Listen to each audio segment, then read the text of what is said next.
Hello, everyone, and welcome to another episode of Get in the Garage. We're a music podcast. For music lovers. We've got a great show planned for you today, but before we begin, as always, please remember to like, comment, and subscribe, and share the podcast with all your friends and your family and anybody who likes music, anything like that, and then hit that little notification bell. That will let you know whenever new episodes drop.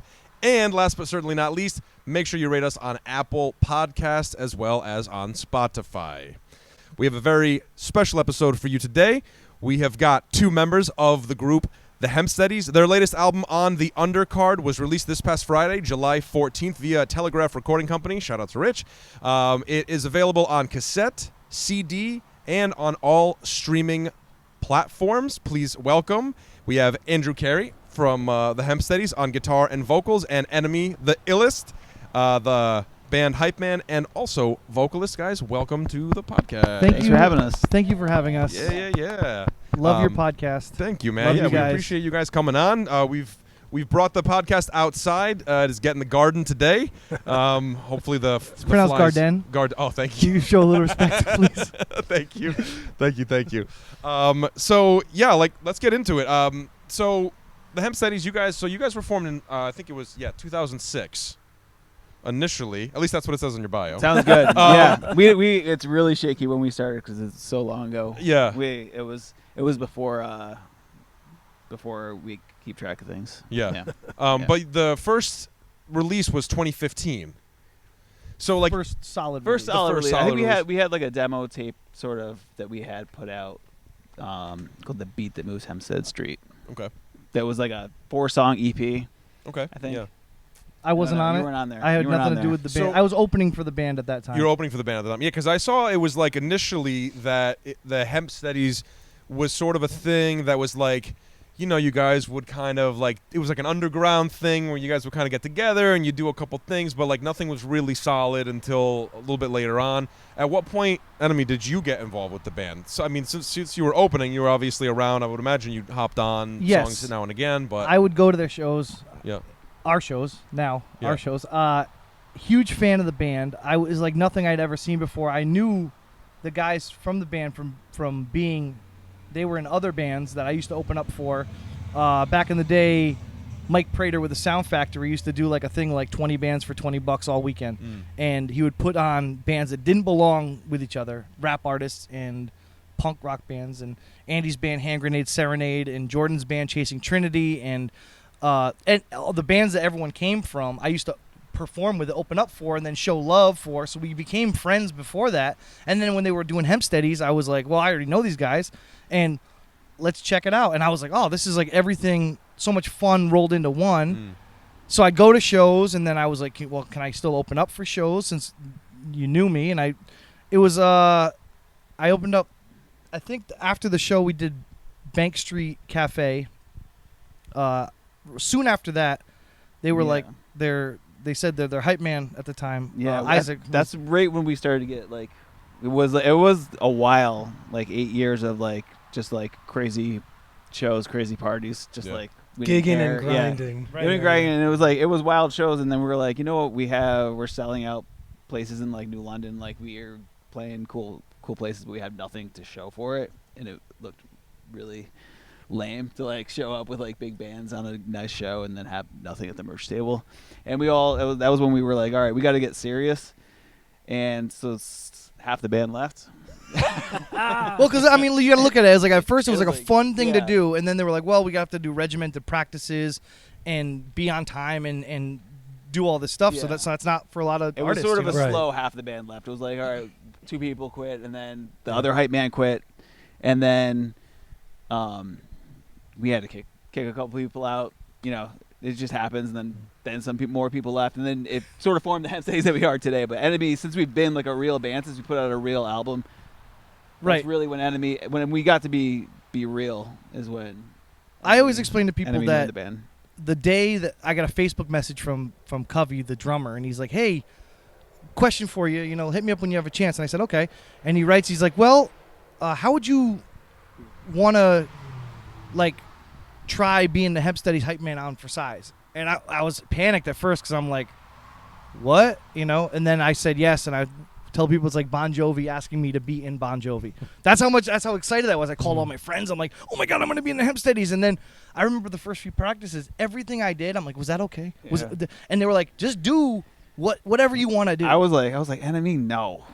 You can't have NME in the band. He's a happy rapper, like he's straight edge. We were like wasted all the time on stage. Like this is not gonna be good. All right, you guys want to try it out? We'll try it out. And like I was nervous. I love NME so much. It was so good. It worked out perfect. Good balance of chemistry and all that. Worked out. I've been pretty confident my entire career of doing music and stuff like that. That was one of the only times I can remember being unsure of my future because I'd never done anything like that before, and their hype man had already like kind of put his footprint down of what the sound and the vibe was, and I'm like, well, I don't want to do it exactly like him, but I don't know anything else other than what I do. Yeah. So there was a lot of times at practice where I'm like, I'm trying stuff out, and I'm kind of like, was that? And they're like, I don't know, just feel it out. And I'm so like, it's got to be this way with rap music all the time, where I didn't understand the carefree nature and the creativity of like the openness and ability to kind of make it my own. And then 10 years later, I feel like I'm in the band. Right. Now I feel like Andy really likes me, so that's just great. So you're also featured heavily on the new album, and you said like you had, at first some difficulty getting in there. Like, what was some of the stuff on the new album that you really enjoyed and you felt like now you feel like you're in the band? Like, what's the stuff that you feel like is really cementing that for you? I mean, of course, all kidding aside, I always feel like I'm in the band. Yes. But there was a long time where I felt like I was the new guy still and feeling stuff out. But even in my opinion, creating this album when Andy presented the songs and stuff, because Andy does the heavy lifting when it comes to writing and creating, and I always, Andy nothing but hits Carey, so that's what he does. He writes hits, and then he goes to sleep, and then he wakes up and writes more hits. But to sit down and have him let me do a little more and say, all right, this part's for you, and this song is for you. It was a little nervous, but it was great. It was cool that you gave me. Like, you had confidence in me. I think we know each other. Right. Like, the whole band knows each other more now, so I know what NME can do. So if I'm writing a song, I know, like, oh, NME's going to be able to do this here. Or, like, Ricky can play this keyboard part. And, like, I know you got to write to the people that you're playing with a lot of times. And that's the good thing about this album is that we've all been playing together for a while now, so now we're able to really write to our strengths with a lot of the stuff, arrangement-wise, too. Yeah. So the band currently, I know on the album it's 8 of you on a cover. Is it an 8-piece band currently as constructed? And some background, ska, is that the correct kind of? Ska, punk, a little bit of everything, multiple horn players, I've got the little mix of everything, hip-hop. So punk. Described as going beyond ska, fusing indie rock, post-punk, country, reggaeton, and whatever else they can get their hands on. Sure. And you hear that all over the album. There's a lot of stylistic differences between songs. Yeah. 2 horn players, bass drum, keys, 2 vocalists, guitar. We'll 2 throw whatever we guitars. can on there. We got a didgeridoo. I heard We that. got- Who plays the didgeridoo? That was one of my. I didn't know that was if it gonna was- be one of my questions. I figured we'd get to it later, but that was our I thought it could producer. have been Our fake. producer played Yeah, it. yeah. Yep. And then we got he played the theremin too. I heard all that the as instruments well. we couldn't do. 666. Yeah, he did. Yeah. Yep. We have a fellow not theremin player, but didgeridoo player. Oh, yeah? I own a Among Us. didgeridoo. I wouldn't consider myself. I Don't. can't circular breathe. Yeah, didgeridoo Yeah, really, but yeah. Well, who knows? Uh, the next album we might be calling you up. I don't know. it might- We it might can't be do all it. didgeridoo. I play a Yeah. minjembe. And I think you could double up on the do. Yeah. double the do, a dollop of didgeridoo. A dollop of dew. Yeah, a dollop of do. Yeah, that'd be great. So, kind of on that terms too, did you guys use any like new instruments on this record? Something like you guys had to like maybe figure out, or something new that you brought to the table that you haven't used before in the studio? Yes.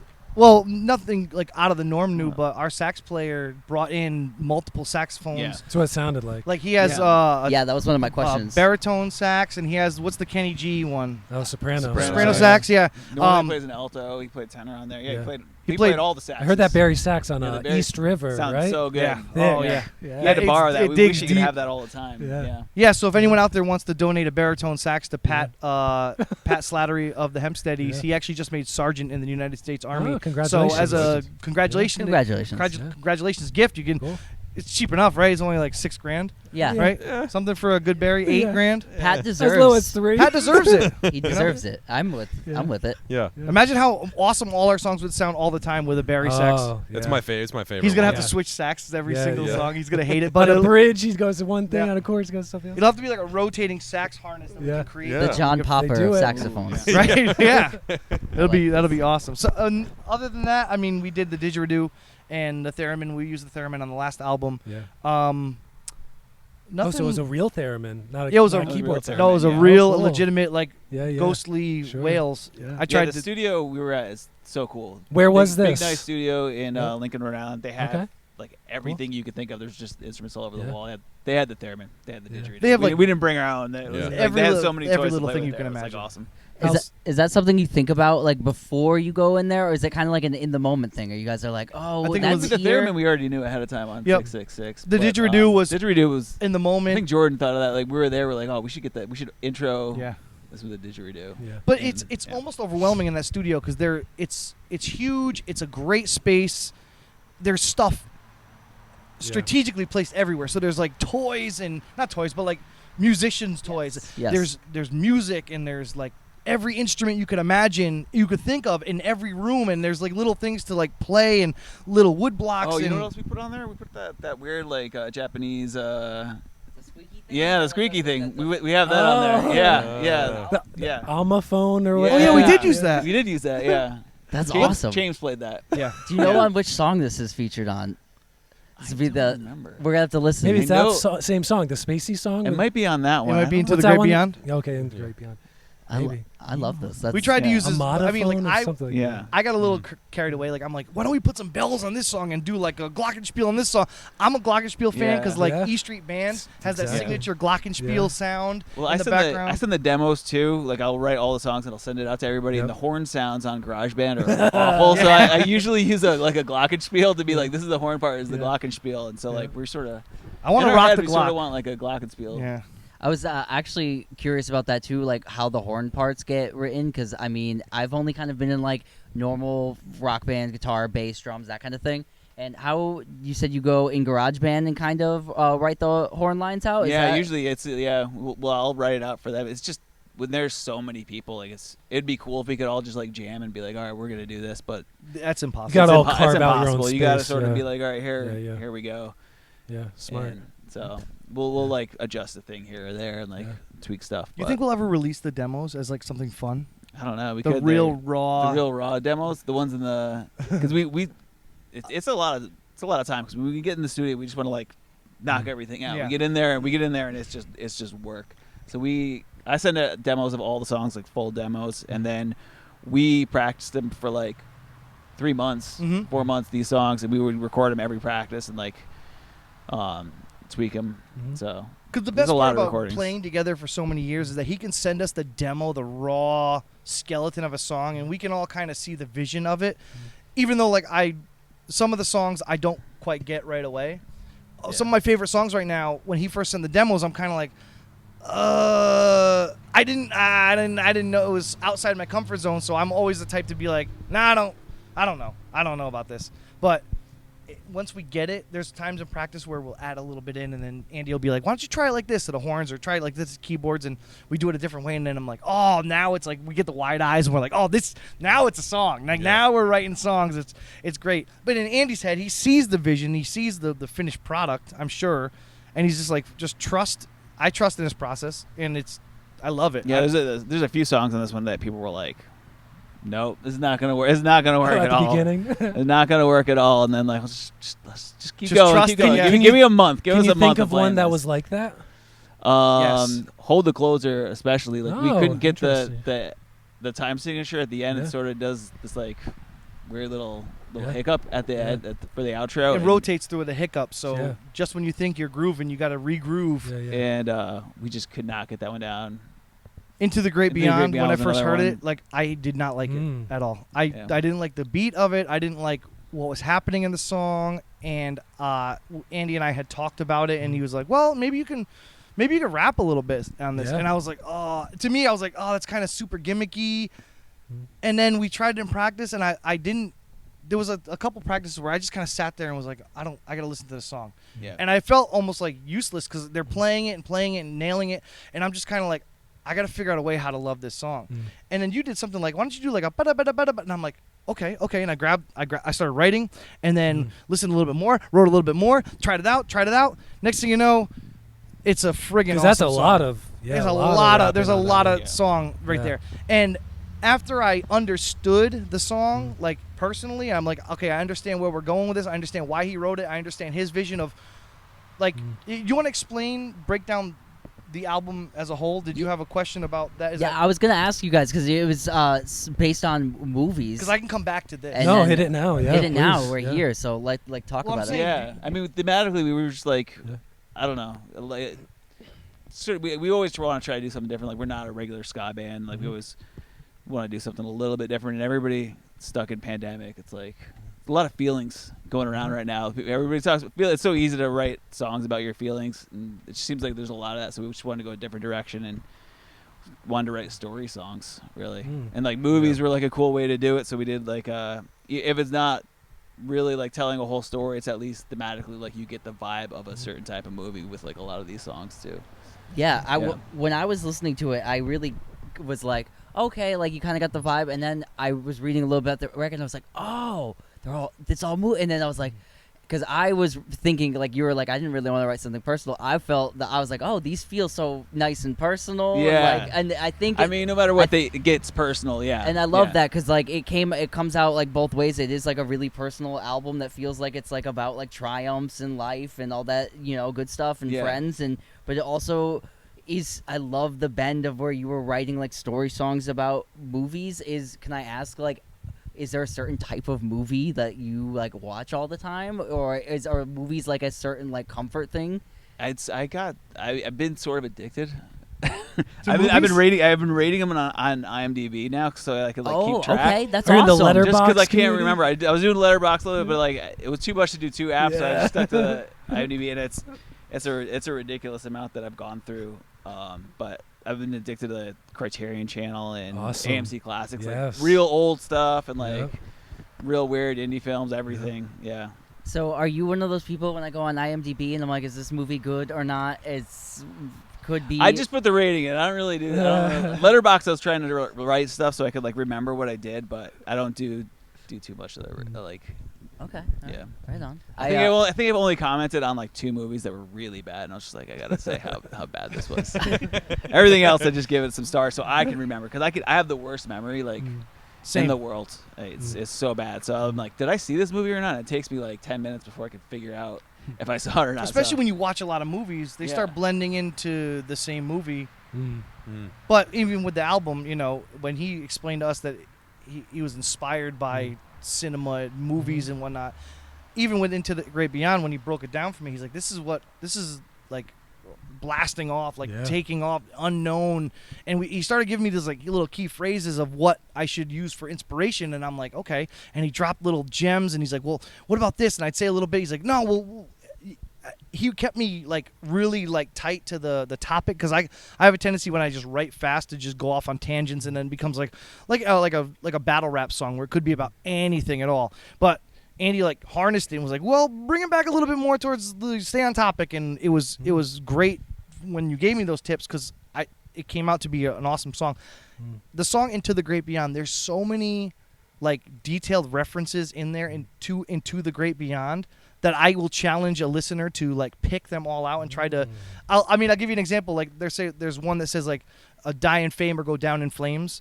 That's from the Air Force song. Like it's from the Air Force song when I was in the Air Force. We had to sing it every morning when I was in tech school. So that's like Into the Great Beyond. It's like the Air Force. And there, like I reference another one like Silver Surfer and Galactus, which is like celestial, cosmic, Into the Great Beyond, unknown, great, grand, like vast humanoids and stuff like that. There's a lot in there, and it was a lot. It's a lot to remember too. In that song musically too, in the center of it it gets into this like controlled chaos of the full band. Oh yeah. And it reminded me of like the color blast sequences near the end of 2001: Space Odyssey, Yeah. where it's very spacey, very like wide open. That's Yeah. probably my favorite Yeah. movie of all time. Oh, cool. Yeah. Space- Cool. Oh, really? 2001: Space Odyssey Yeah. and Spike Lee's Do the Right Thing. I Oh, think are yeah. top Nice. two. Such So- different movie. I did not think you as a 2001 fan. Oh yeah, I mean, I have on my album "Hate Me Quietly," I have Hal voice Yeah. clips and stuff like that. 2001: Space Odyssey is probably might be my favorite movie of all Wow. time. That's why I like Interstellar so much, because it's just like Oh, sure, the same yeah. movie but better, but done right. You know. Right on. I also wanted to shout out some other lyrics on here. The "put the gun down and grab the cannoli" line on East River is one of my favorite lines I've heard. It's the- And pray to all that is holy is the end. We were so Luke and I, we worked together. We were driving home from work the other day, and we were talking about the album, and he's like, "Yo, that one lyric." I'm like, "Yeah, I know," and like I kind of understand. And he's like, "Yeah, it's put the gun down, eat the cannoli," and we're like, "Yes!" And like we threw the song on, and we're like, "Ah!" Like we're like, it was so good. It was just so good. I got a voice message the other day from a guy that I met when I was on tour in Philly and stuff. He plays drums and he raps and produces and stuff like that. And he left, and that was another thing he referenced. He goes, "Leave the gun, take the cannoli. I can never eat another cannoli again without thinking that line." Listen, as much as I love that line and I really rip it, I can't take credit for it because Andy wrote that line. Very nice. And it was We that was weren't sure if it was gonna work either. that was 'cause the a jump off little- line to the song. Oh, Like yeah. that was the thing where we We both wrote the lyrics for that, so we both like half Yeah. and half. Mhm. But that was one that was like, when he said that in practice. I'm getting goosebumps even talking about it right now. I'm like, this is, I get it. Like this song, Yeah. like let's go. And I was like, tick, tick, tick, tick, tick, right. Yeah. It was like I was a machine. And then we just went back and forth, and it was like we wrote in like, I don't know, a week and a half, 2 weeks or something like that. Yeah. The lyrics that's the one song that we had been playing a long a time. little bit, but like I'd yeah, been we've had begging a little for while. that song It to hasn't come been, out. Yeah, for us it's been a long time. Right. It's really only been like a year that we were playing it out, maybe 2 years. Oh yeah, that was the first one we started playing out. Yeah, that was the Really. first one we started playing out, but that was Practice all the though, other ones are forever. actually only came to life recently. in a year ago. Like Yeah. around now, we started writing the album last year. And there was a lot Around of songs that July. we didn't know would transition well into live songs. Sure. The ones that are really successful live that the crowd really gets into, in my eyes, I thought were just album cuts. Mm. And then we played it a couple times and we're like, I remember afterwards we Yeah. were like, that song really hit. Like they really understood it. And I get excited because I want everyone to love every song because I love every song. Sure, And yeah. I want everyone to have the same emotional connection to it. I know they're not going to. They're going to pick their favorites and they're going to pick easy ones to learn. But there's some in there that are like, you're stupid for not loving this song, in my opinion. You're stupid for not loving these songs. All these songs. Listen, if you love the Hempsteadys, don't be stupid. Just love every song. Love them all. There's only 12 of them. Come Right. on.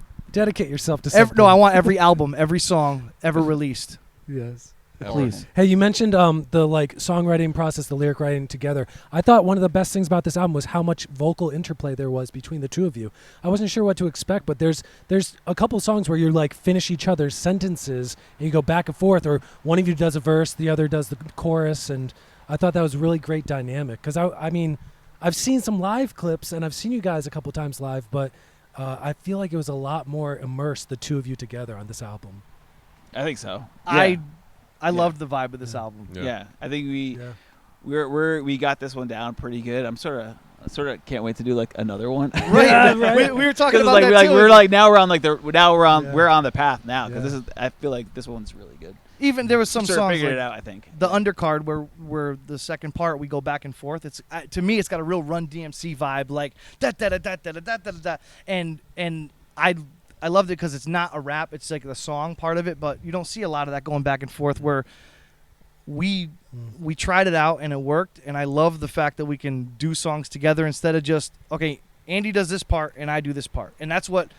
Your Yeah. job is this and my job is this. Now our job is just to do Yeah. whatever we want, you And know? with the like the movie theme too, when we're trading off like those Hold the Closer and what was it East River? East River. We're both like different characters. Undercard, like, too, An you know? undercard, yeah. Or Yep. not East- yeah. So we're like it fits us trading off too. Yeah, It's not we're not just trading off for no reason. There's a point to it. Yeah, and if you listen to it, you can listen to it again, then you kind of understand. Sometimes people will listen to it at face value and be like, okay, they're going back and forth. But then when you like separate it and say, okay, there's a character part, there's a narrator part, it tells a better story. It adds a lot more color to the song, which is exciting for me because in rap songs, you have to do everything yourself, or have another rapper do it and stuff like that. It's not done regularly in rock and roll songs, in my opinion. The creativity of it and the fact that we did it in a movie style is so exciting to me that I love that people love it, but it was taking a chance, really, with something like that. Yeah. I want to talk a little bit about the recording process. So, like, when you guys go in, are you live in the room style? Are you guys, like, everything's isolated and then layered on top of that? Because everything feels very cohesive, and it kind of feels live in the room, because that's kind of that feels like you guys are just all engines go in the room all together all at once. I just wasn't sure, like, how do you... Yeah, that's what we did. We basically booked 2 days to track everything, and the rhythm section, guitars, bass, drums, keyboards, we just tracked everything with like a scratch vocal for 2 days and laid down everything. We did use like a click track for most of it, so when we do overdubs or if we had to change anything, we could, and then we book another day. It's going to be horns and vocals, and then we do the mix, and then we'd add whatever extra flavor we want on top of it, and that's sort of like that's the process for the last 2 albums, really. 2 really long days. It was like reminiscent of when I was producing your first band's album, The Quiet Room. Yes. Album called Have We Learned Anything Yet? They remember. Love it. They won a Battle of the Bands and won 2 days in a studio up in Boston, and we were 16 at the time. Yeah. Worked harder than any band I've ever seen in my entire life. Went in there 8 a.m. Worked till 9 p.m., drove home next day, 8 a.m. to 9 p.m., 2 days straight, 16-year-old kids. One of them was a little bit of a terror because he kept asking the engineer all these questions, and we were on a time limit. We have 2 days in the studio, and he wants to know how reverb works. How does reverb I said, bro, write down your questions, and we'll answer them at the end. This is like we're burning through time here. Anyway, the process was too, heavy days in the studio. We came into the work, we prepped ourselves, we practiced. Everyone was supposed to practice at home, and if you showed up to the recording day and you weren't ready, you didn't practice. The tape tells the truth. Right. Yeah. So, but like I said, Andy nailed it. It was like seance. We did the same thing. We went in there for 2 days straight, and then this time we're like, okay, let's just do that again because the process works, and it does. And there was times where I think the last album we had to go in and reduce a couple vocals afterwards. Not this one, but the last album. The other one, I think, we had to do more. Yeah, everything. We pretty much got everything those days. The first day went by a lot quicker than we thought. We got a lot more done on the first day this time than we had ever done, and we were all excited. Yeah, we were excited. We originally were. We were a 12-piece band, and then all of a sudden we were going to go into the studio and record 4 songs, and suddenly we were an 8-piece band, and we're like, you know what, we can. I was like, I think we can learn a whole album now that we're gonna have less people. Yep. There's less noise. There's less like we could focus more. And you were right. And because we cut down, it actually made us way stronger, more productive. yeah. Yeah. And so it also benefits us to have people in the bands that can play multiple instruments. So if we need a different style of guitar or something else that someone's like, okay, they can jump in and layer the magic of studio and whatnot. Where we found out we just needed the core 8 people to do it. And listen, the album speaks for itself. It's heavy, Right. No, and I was wondering that too, if it was kind of built up on tracks or recorded live, because a lot of people, like most things I hear today are built up tracks, and I love that it was like old school too. People really playing, and I think you could really you could tell, and not in a bad way, in the way it feels like great people playing together, and it gels well. And you're right, heavy, man. Yeah, we do as much as we can live of it, because that's the energy. Sure. I don't even think instrument-wise that we did too much overdubs. I think all the takes that we took were pretty. The grand piano. The grand piano, a lot of it was just like all great. the peppered in. Everything was the take that was recorded. We sometimes we'll do like a song 5 times, Right. But because we do it to a click track, we can be like, all right, use my take from that one. Yeah. And so, but it wasn't a lot of cut and pasting. or Was anything this like the that. first full-length recording from the current lineup of the band? Yeah. Okay. Yeah. Yeah. This is the first one with Yeah. Mikey. Well, actually, we did one single with Mikey on drums. So that it's the first time with Mikey on drums. Mhm. Mikey Winslow. Mikey Winslow. Shout out. My He's man. in every band. My man. He's in every single band. I think a good drumming recording is good when you don't pay attention to it and it just rolls and it goes. So great job, Mikey, because it sounds great. Yeah. Didn't even have to pay attention to it. It's rock solid. I tell you, he does such a great job. Yeah. I wanted to ask you guys did that, you said scratch track vocals. Did you keep any vocals from the original days? Did you keep any on the album, or did you redo all the vocals? That's just, just curious.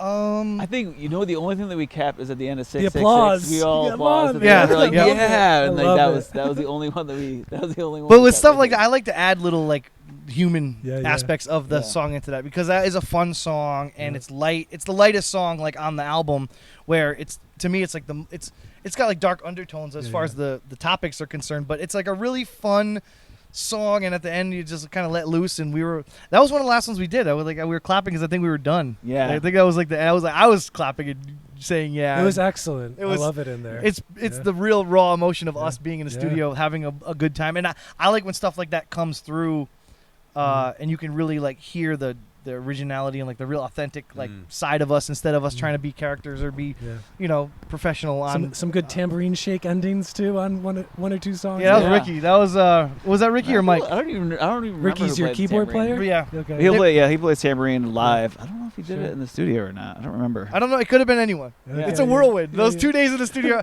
I bring a lot of snacks and I do a lot of sitting around. Snacks are important. What kind of snacks did you guys eat in the studio? I try to Yeah, eat. what's the Hempsteadys snack? The, look what, like? la- Snack? last year, a or no, snack break seance, we with were like, oh, let's Hempsteadys. get pizza, and somebody was like, let's get anchovy pizza, Yeah. and it was It was the worst. it was the It's so worst bad. idea ever. It's It like was a so joke bad. where you like never get anchovies, but like really never get anchovies. It's so gross. It No, smells it's I so didn't. so bad. I didn't. You I can didn't get a really. smell out. I didn't like Italiano. not like it, but I would never order it again. Yes. Why not just get mushroom pizza? It's so you know? good. I try to 'Cause bring mushrooms don't have eyeballs, Dan. That's right. You want to chew those? I know. things. Put little googly eyes on each piece of pizza. There. You happy now? Your mushroom's got an eyeball, kid. And I'm gonna fart on it, then make it really smelly. Have some fart pizza, you jerk. And I'm like, I just wanted a slice of mushroom pizza. Yeah. All I wanted was a Pepsi. That's all I wanted. I have left an anchovy pizza in a car overnight in the middle of summer before. Oh, what a though. prankster! Unusable car. Your car or someone else's? No, my significant other's car. Oh, The food she hates your scientist. guts. She ordered the pizza. Well, she deserved it. That's what Sorry. I'm saying. I just forgot to take it out of the car. Yeah. You know, I'll take that blame. Oh, sick prank though. It is. It Sick is. burn. You have to order a pizza to do it though.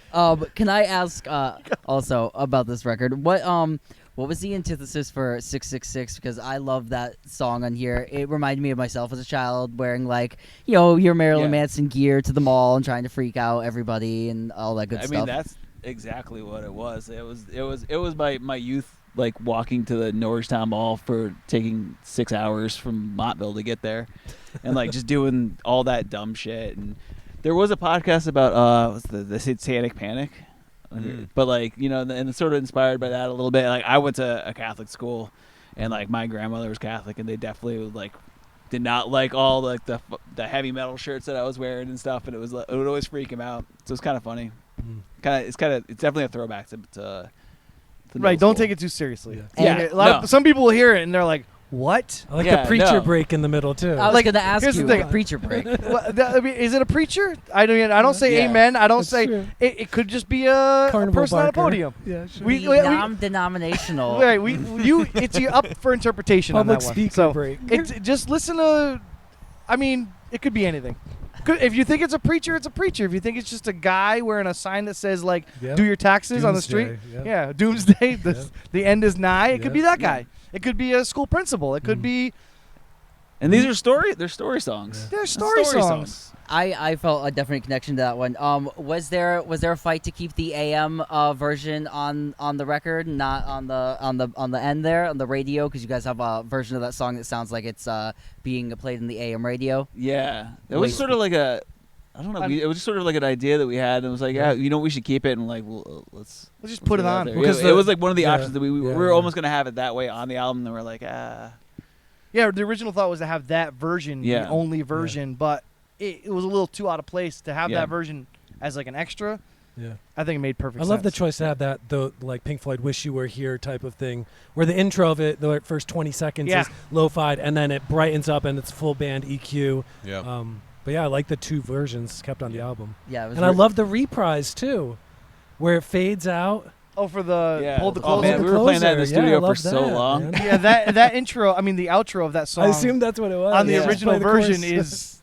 a long one. It's Yeah. we were doing vocals for that for a long time. We did a lot of takes. Time. I don't know why we did it so long. We always any song that we have that's a fade out, we're like, oh, just keep going. Just keep going. And we went real long on Yeah. that one. So I like it. Almost some like Curtis Mayfield "Move On Up" vibes with the fades out, comes back in with the big ending. Yeah. Right. Really, really loved that. I wanted to ask too. This is coming out on the Telegraph Records, Telegraph Recording Company. How did you guys get involved with them, and how does it work to release an album with them? And what's up with Rich, and what's that like? yeah, I mean, we've everything we've actually physically released has been with Rich and Telegraph. So that's how. This is the only way we know how to Keeping do it it New right London, now. man. Yeah. So it's good. He's a big help, and like some of the earlier albums we went through Rich, and he has lots of connections. We use like PR companies to promote the album before, and like for radio play and for reviews and stuff, and he's been a big help. Yeah. Awesome. And the Telegraph is in New London, Connecticut. For those who don't know, it's a awesome record store, and you should go visit it and buy some records. Yeah, It's always been an awesome record store. New He just moved location, to a new too. location, Yeah, which yeah, is around even Bank Street. Bigger, better. awesomer. Yes, That a word? Awesome. It is now. Awesomer. It's even more awesomer than it's ever been. Yeah. the Autonomous Zone. Yes. The Telegraph Autonomous Zone. It's very nice. Yeah. And you guys played there for Record store like its day. first thing. Yeah. Yeah. Yeah, we played there. I played a lot of our new songs. We debuted a lot of new songs that day on Record Store Day to thunderous applause. That was one of the days where we decided there was some songs that were questionable in the set list that now have made the set list. Yeah, which we played 666 like the week before at this place in Rhode Island, and the crowd looked appalled. Yeah, it was. We were like, I don't know, and like I was like, guys, no, I think it's gonna be okay. It's gonna be okay. We played it there, and people loved it. So Yeah. it sometimes you gotta play things a few times. Play it a It's few the crowd. times. Yeah. If we play it 3 times and everyone hates it, we'll nix Yeah. it. You know. How Yeah, deep, we have no problem. How deep in your catalog are you going for live shows these days? Do you pull songs from 10 years ago to play? We do, but Yeah. I mean, we love the new stuff so much. It's pretty much mostly Cool. the new songs. I mean, we like them a lot more. Yeah. And like the weird thing is, like we played at the Hygienic last week, and we had like a long set. It was like an hour and a half. So we had a lot of old songs, but the crowd liked the newer songs more than the old songs. So Cool. Right, and they naturally vibe to the newer Yeah. songs, even if they didn't know the words, because it's always fun to go to see the songs dance, sing the parts but the risk is always playing new songs, because honestly, when I go see a band, I don't like to hear new songs. That's just my opinion. I want to know the ones that I know. Yeah. If I go see you in concert, play the hits, and that's it. But like I said, Andy writes nothing but hits, so every single song we play, people are absolutely loving. Especially, it was just great to see the new songs just have such a great reception from there was people there that had never seen us. It was an outside show, so people were just coming off the street. There was like 7 people that came up to me after the show that was like, never heard of you guys. We didn't know what we were doing. We just came in, loved it. And I'm like, Awesome. that's what makes me happy, because of course we have fans and friends that come to a lot of shows, but to have strangers off the street say how much fun they had, that's a win. That's the ultimate win right there. And I think that's what listening to this record, I'm like, oh man, a July 14th release date, perfect release date for this record, because I'm just like, this is just great to you're driving, you roll the windows down, man, you just crank this record up, you know what I mean? It feels like summer, everything, like the whole vibe of the whole record. I'm like, this is like such a good summer album, you know?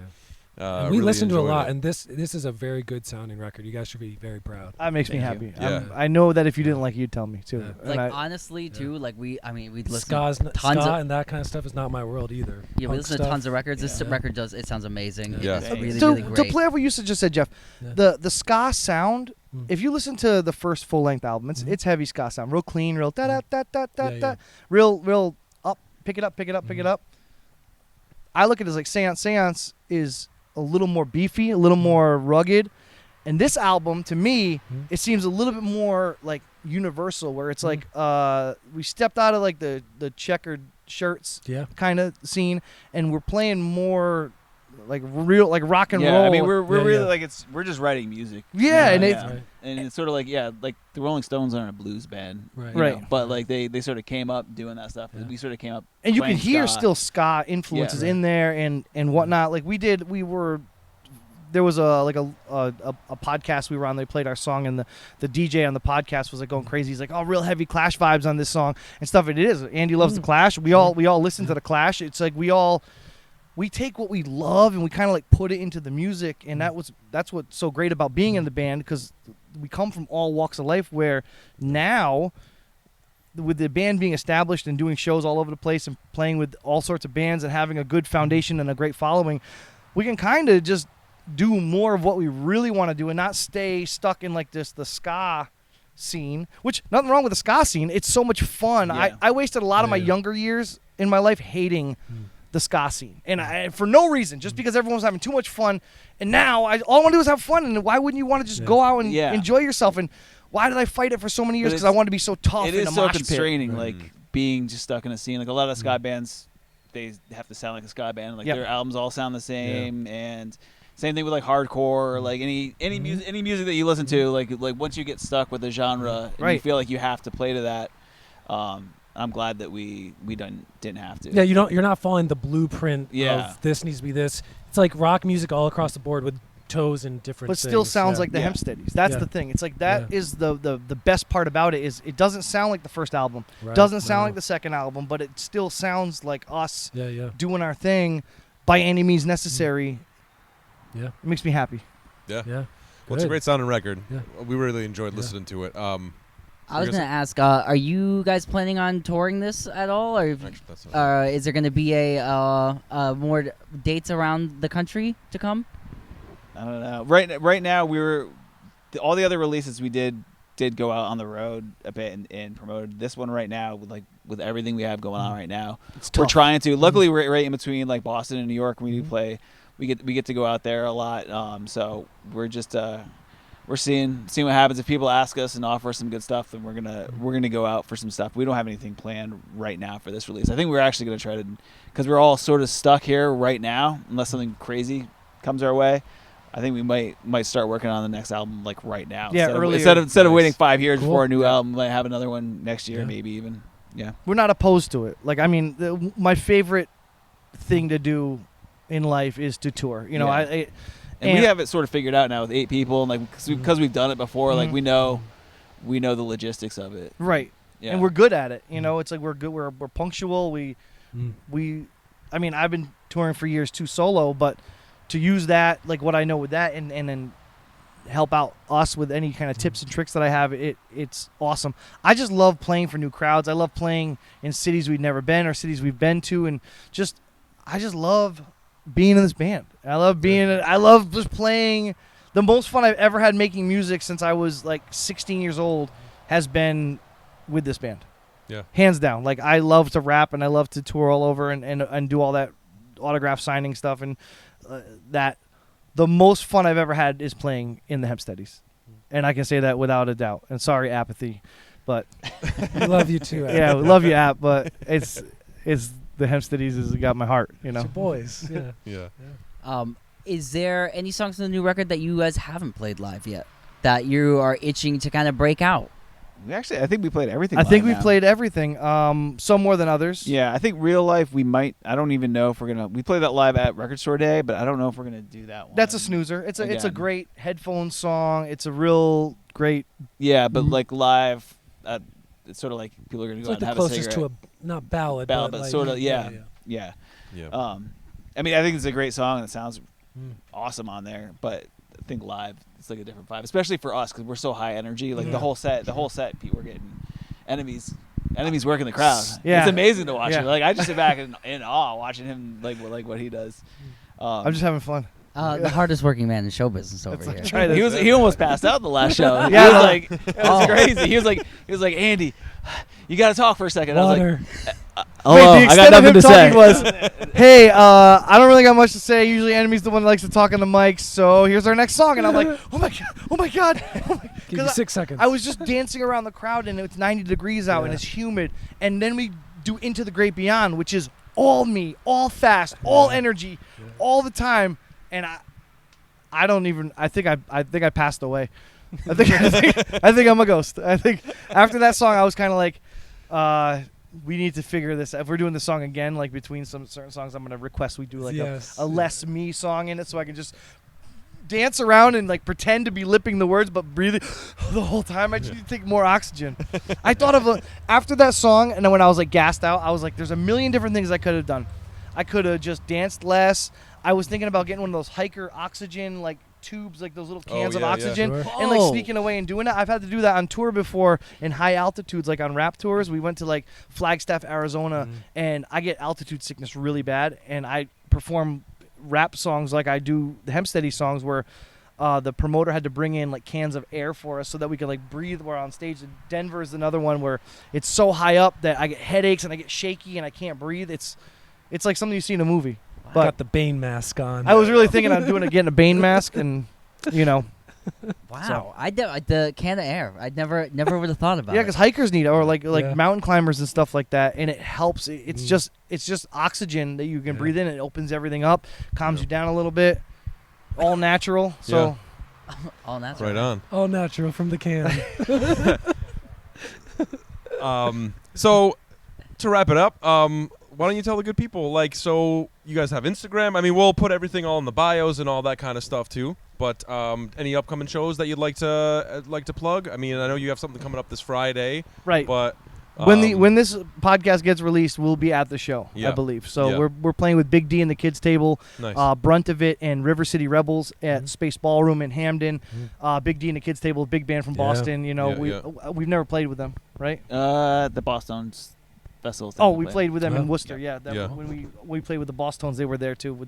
That was a star-studded day for that. Yeah. It was a whirlwind of a day as well. But this is more of an intimate setting. It's going to be a great Nice. show. I'm sure the place will be packed. We're excited for that. We Nice. have, we always have shows in the works, planning, and people reach out to us on a regular basis, which we're really happy about. And we do as much as we possibly can. But with 8 guys, it's also scheduling is really tough sometimes. Yeah. YouTube Nice. page, music video for Rats. I saw that was up. Yeah. Recorded in my Rats old music practice video, space yeah. with Mr. Mikey skateboarding. down Yeah. the Oh hallway. yeah. We Oh, found yeah, out he yeah, could yeah. skateboard that night. He I was was like, I got a skateboard in my car. Who's good skateboard? Mikey's like, I can He's do it. 50. I can do it. And we're like, yeah, skateboard? right. Oh, you can skateboard? And he was like, yeah. And he was shredding. Like, he wouldn't stop. All the Of footage you course, see, of course. there's so much Of other footage of course. us trying to do stuff. And he's just like skating around. And I'm just like, what can't this guy do? Yeah.